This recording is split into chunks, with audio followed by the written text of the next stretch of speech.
Hello, and thank you for taking the time to view the Emergency Response Plan training at Mercy Flight Central.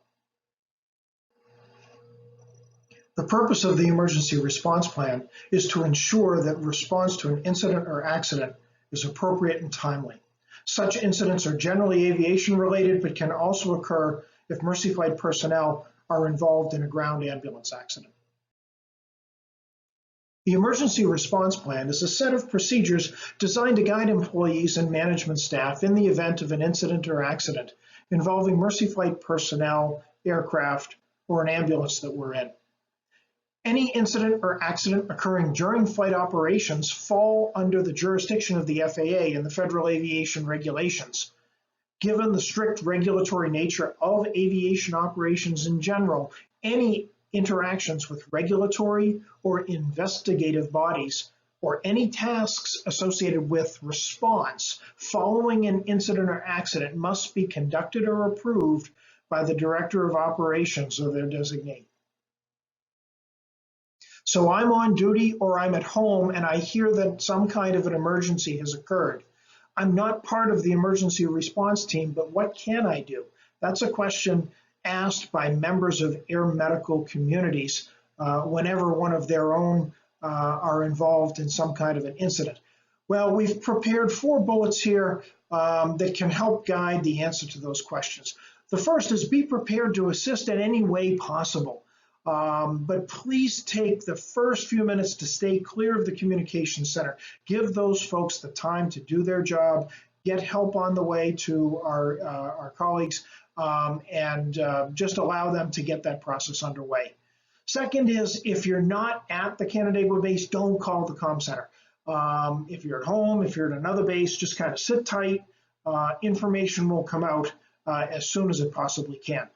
The third is don't share any details of the incident or the event outside of the organization.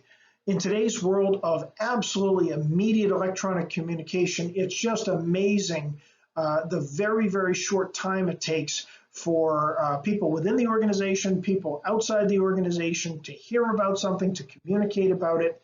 So, you might be on duty at another base and one of your friends from a different program calls up and says, hey, I hear one of your aircraft had a problem.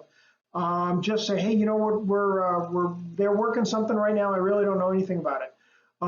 And that will allow you to, protect any information that may be available within the organization. And then finally, you want to maintain readiness as a crew if you're on duty. What will occur following the declaration of an ERP is going to vary depending on what's going on. So just sit tight, and one of the AOCs, the program manager, will be in contact with you relatively shortly. Generally, it's the comm center personnel who are first made aware of some type of an aircraft emergency. And when they do that, they've got a variety of things that they've got to do in very quick succession. These folks have been trained well and they're pros, so the rest of us just have to let them do their thing, help get that aircraft safely on the ground, or regardless of the situation, allow them to reach out to responding agencies and get our folks the help that they need.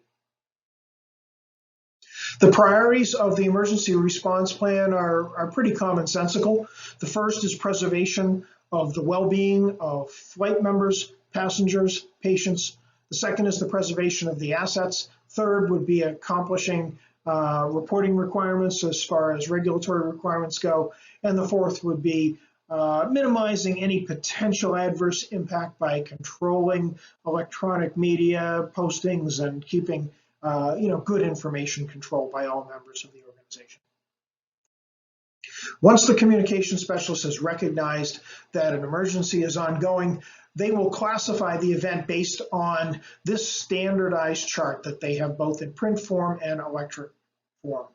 This chart allows them to send out the ERP, and the responders to that ERP page will have different tasks depending on the acuity of the event. A level 1 event is a precautionary event, one in which the immediate safety of the personnel and the aircraft are generally not to be thought at risk. It's a situation in which the pilot in command may perceive something is wrong, they can communicate it, they usually have time to give position, they have time to kind of state their intentions, although things can move very quickly in a level 1 event, because it can include things like precautionary landing due to a mechanical situation, a medical situation with the patient condition changing acutely, or a situation in which weather is deteriorating and the pilot's best judgment is to land in a precautionary fashion. All of these would trigger an ERP level 1 event. A level 2 event is an event in which doubt exists as to the safety of the aircraft or the persons on board. This level 2 can be generated from really a variety of different kind of situations. One of the most common is lost communication, in which, in our case, for example, we may have the aircraft on SkyTrack and everything looks like it's proceeding well, but we haven't been able to communicate with the crew within a fixed period of time. Another scenario might be the pilot in command is able to get out a call saying that there's been a bird strike or an object strike or a wire strike. Certainly in that situation, if you've got the pilot calling down with that kind of information, there is serious concern that a true emergency may exist. And then kind of another scenario could be an aircraft is flying from point A to point B and someone calls in some kind of a threat against the aircraft. All of those would be considered level 2 ERP events. A level 3 event is one in which there is real apprehension regarding the safety and security of the people on board in the aircraft. The level 3 may be an up escalation of a level 1 or a level 2, or it may be a call from the pilot saying pan, pan. This is an international distress sign that basically says we have some kind of an urgent situation going on in the aircraft, but for now the aircraft is flyable, people are safe. It's a level down from the Mayday distress call that we'll talk about in a minute. The level 3 event can also occur if an aircraft is missing. This is a situation in which there is no electronic communication with the aircraft, either by radio or by SkyTrack. The only saving grace in this situation is that the aircraft has not exhausted its potential fuel supply. So the point is that the aircraft may still be flying, straight, level, and true towards its destination. But there may be some type of an electrical failure that is interfering with the ability to communicate with the ground. This is why it's critically important when we're taking off from each departure to call out the weight matrix and the fuel quantity, because with that fuel quantity, the ComSpec knows how long we can be in the air. So if all of a sudden there's a loss of signal from SkyTrack and or from communications, clearly that's a very, very serious level of concern on behalf of the ComSpec, and they're going to begin some very aggressive procedures right away from that happens. But the point is, at that point in time, the aircraft may still have remaining fuel and it may still be flying just fine. So it's a little less of an egregious situation than we'll see in just a moment. The level 3 requires a full emergency response team response. And given the very decentralized world we all live in right now, that may be response to company headquarters, it may be response to another location. Typically, the emergency response team members will communicate once the initial notifications have taken place, and those kind of decisions can be made at that time. A level 4 event is a much more serious scenario in which there is reasonable certainty to expect that severe imminent danger to personnel and aircraft are truly present. This is a situation in which a Mayday call may have come out of the aircraft with no other information, a situation in which lost communications has occurred and the known fuel time on board has now passed. So it is physically impossible for the aircraft to be still in the air. And it's unknown if the crew is safe at a remote airport or a field someplace with no cell service, or whether something more serious has occurred. A level 4 event similar to the level 3 requires that full emergency response team response. And finally, the 5th level of the ERP classification is the most severe. This is a scenario in which there is confirmation that an aircraft or a ground ambulance has been involved in a crash. These accidents may be, again, an upscaling of a previously existing lower level event, or it could be a situation in which the first notification indicates that it's a level 5 scenario. Again, it could occur on either a ground or air ambulance scenario, and obviously requires the full administrative response from the ERT. The comm specialist is very busy in the first few minutes following the declaration and classification of the ERP. Using the colored checklist on the right, they work through steps to accomplish items from level 1 all the way through level 5. When this is occurring, they're doing a variety of things simultaneously. They're working to help the aircraft get to the ground. They're identifying the location of where the aircraft is touching down so that they can deploy resources for the crew and for any passenger or patient that may be on board. And they're going to reach out to the emergency response team to get that process underway. Once an emergency response plan activation has occurred, the emergency response team stands up. The ERT are individuals representing each department from within the agency that come together using checklists like the one we saw on the last slide in order to accomplish very specific tasks. All members of the emergency response team are asked to reply to that first blast of information quickly, but very specifically, the key members of the team are asked to reply to that first information blast, and the comm specs, given the workload that they've got going on, will attempt to reach out at all times of the day or night to these individuals to make sure that they're aware of the incident that's going on. The flight vector paging system is now the preferred method of first contact for members of the emergency response team. The comm spec should send out an ERP page that includes sufficient information for members of the emergency response team to begin their tasks without having to telephone in for more information. For example, these 3 bulleted items could be examples of a page that goes out to the ERT group on first contact. ERP level 2 activation. C9 reports a struck bird, windshield broken, minor injuries, PIC landing in a parking lot near Bristol Mountain. Public safety is responding. Second one, ERP level 1 activation. C8 reports a single engine failure, PIC proceeding to the nearest airport, Penn Yan, ETA 5 minutes. Third one, ERP level 3 activation. C7 reports Mayday, landing in a field, details to follow. The point of this type of a communication is that it allows members of the emergency response team to get enough information to understand where on their checklist they're going to be without having to call.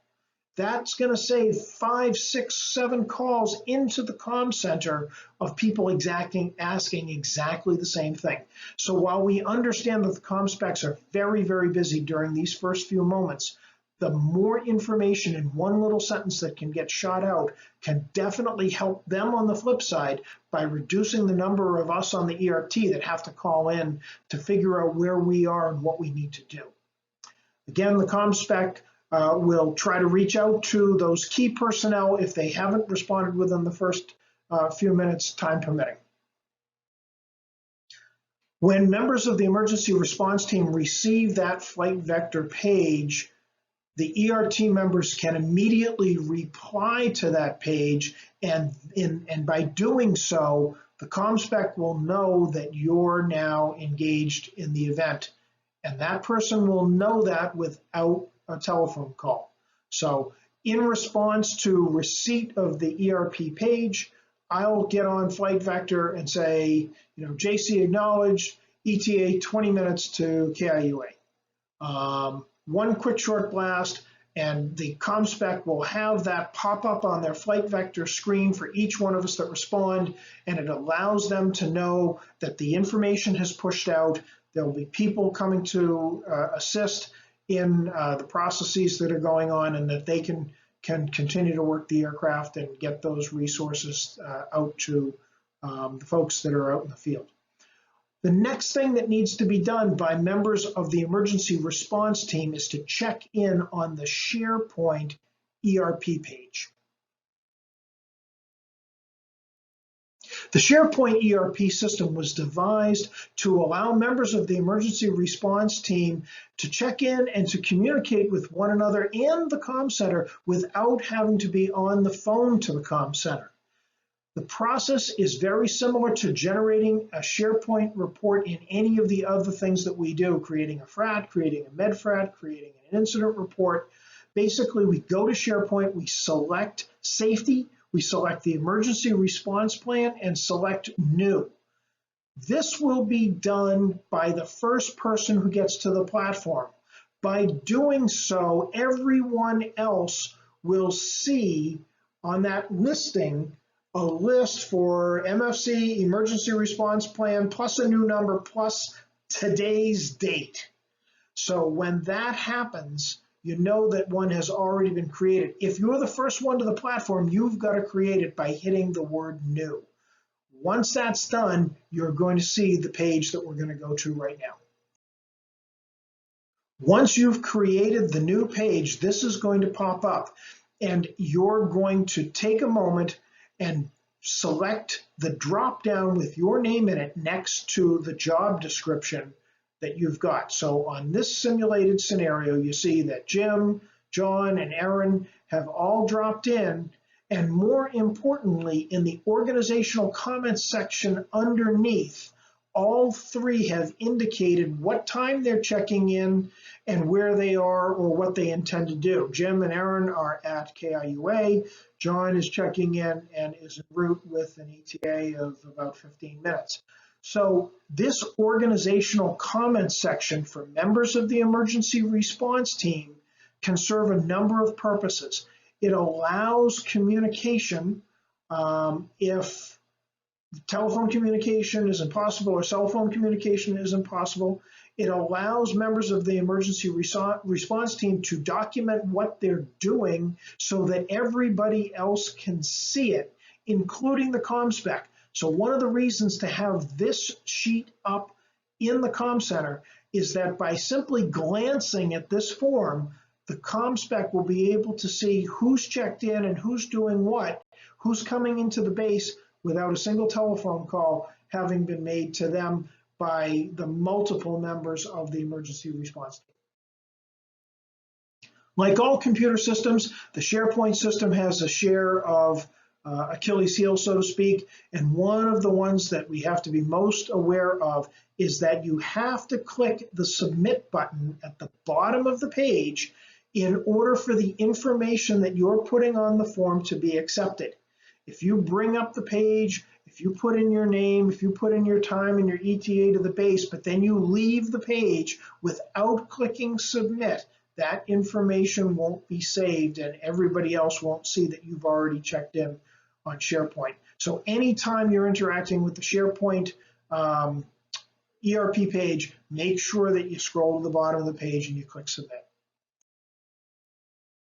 For all members of the emergency response team, including the ComSpecs, the ERP checklists are in the SharePoint ERP page. So once that page has been started, by scrolling down on the page and looking at those blue bars, the ERP checklist, if you click that little box on the right, that area will expand out and all of the checklists will be visible, including the one that you're going to need. Here is an example of just one of the checklists. Members of the emergency response team should have a copy of this I'm in the process of making laminated copies for everybody with their specific tasks on it. Keep that in a safe place that you can put your hands on quickly, as well as knowing that the electronic version is located in the SharePoint with the procedure that we just discussed. Once the emergency response team members have checked in with FlightVector and have signed in on the SharePoint ERP page, the majority of short text style communication can take place within GroupMe, and any one of the ERT members can bring up GroupMe and get that going. That will probably occur with a number of people kicking in on that platform relatively quickly. Whoever is kind of that first person, whether it's the AOC who's on, or whomever really is kind of the first person getting this information, that person can call into the comm center and try to get some information that they can then share with the rest of the group. We're just asking to try to avoid every one of the ERT members for calling the comm center to try to get exactly the same information.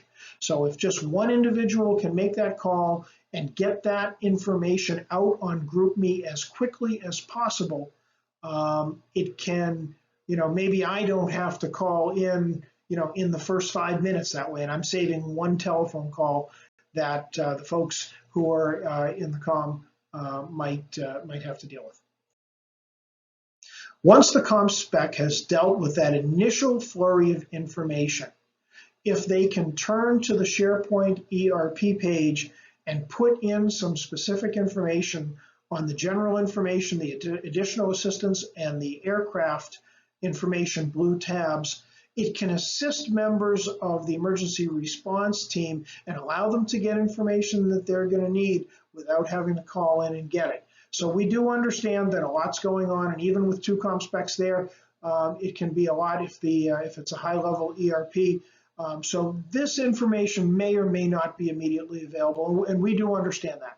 So it's just something that if you can get it, if you can delegate one of the flight team members that might be at Canandaigua that doesn't have a task to do, to put some of this information into the ERP page, it may help out the CommSpec at the same time as helping the members on the emergency response team. Okay, so in the next couple of slides, I want to provide a quick summary, and we're almost done. Okay, number one, when the CommSpec recognizes an emergency is ongoing, they're going to begin the process of declaring an ERP by classifying the scenario and moving to getting that information out to members of the emergency response team. The classification can change throughout the duration of the event, both up and down, depending on the information that comes into the comm center about what's going on with the aircraft. Once the CommSpec has recognized and classified the emergency, they're going to activate the plan by sending out that first page in FlightVector. All of the emergency response team members need to know that they can simply reply to that page or that text, just reply to that text and saying, your name or your initials and what your intentions are, and they're going to have that pop up right on their FlightVector screen. Key members of the ERT are on short call, and they're going to call in as quickly as possible, and based on the ability for the CommSpecs to reach out, they're going to reach out to those key members who will then, wake up other members if this is in the middle of the night. So the goal is so that the CommSpec doesn't have to call 9 people that are on the emergency response team list. If it's an odd time and the responses aren't the same as they get if it happened at 9 o'clock in the morning, just a couple of calls will allow that process to begin and become self-sustaining again, so the CommSpecs can work the issue. The other ERT members will respond first via FlightVector as well. Once the members of the emergency response team have simply paged back on the same thread that they got the initial ERP notification on, they'll turn towards the SharePoint application, either on a computer or on a smartphone, and they'll log in. The first person that gets there is going to have to create a new SharePoint page, and once that's done, the slide that you see here will pop up. This slide is populated with the individuals who've signed in, and you'll notice that the ticker is being used to document that Jim has been in contact with the FAA, John is en route to the scene, and this ticker can be used continuously, both as a documentation of, you know, what time I got someplace, what time I left someplace, what I accomplished, or who I communicated with, as well as being a ticker that the ComSpecs can simply have up and monitor so that they can understand what's happening outside of their area. Checklists for all emergency response team members, including the ComSpecs, are located in the SharePoint app once a page has been opened on the blue bars towards the bottom of the page. Simply clicking the little box on the right will expand that area, and all of the ERP checklists are visible. Emergency response team members are asked to use discretion when calling the comm center, especially in the very, very first few minutes. The AOC or the first responding ERT member will try to get up to speed with the event and share as much information via GroupMe as possible, hopefully enough that the other members of the emergency response team can make decisions. Do I need to get up? Do I need to come in? Can I handle this by simply monitoring the situation based on my checklist, what it's telling me to do, for the first few minutes, knowing that after a certain period of time, that intense activity is going to die down in the comm center, and any specific information that someone may need to execute areas on their checklist that can only be obtained by the comm center, then by all means at that point, see if you can reach out. By using the GroupMe application, members of the emergency response team can kind of set up how they want to monitor and manage things dynamically based on the incident at hand. It may be a situation in which the incident is going to be over relatively quickly, and other than a couple of telephone calls and a couple of GroupMe pages, there isn't going to be much to do. If it's a bigger, more protracted incident, maybe establishing a conference call with a conference line that's open may be a desirable option. And those kind of decisions can be made in real time by the ERT members using the GroupMe app or using cell-to-cell communication. One important point is that if you're using the SharePoint app from your telephone, from a smartphone, you need to have the SharePoint app on your phone, as opposed to trying to get into SharePoint through the browser on your phone. I tried to do that a couple of months ago, and it was very, very clunky.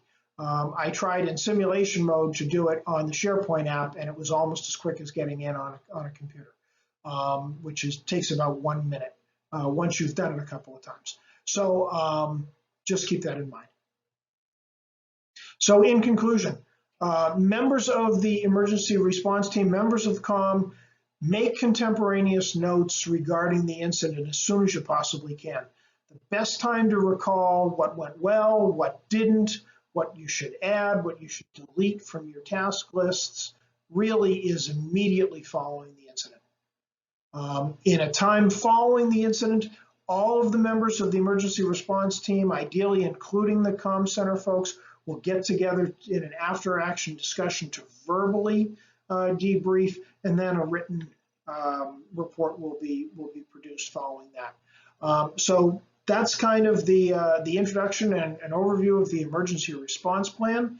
Thank you for taking the time to tune in, and let's stay safe out there.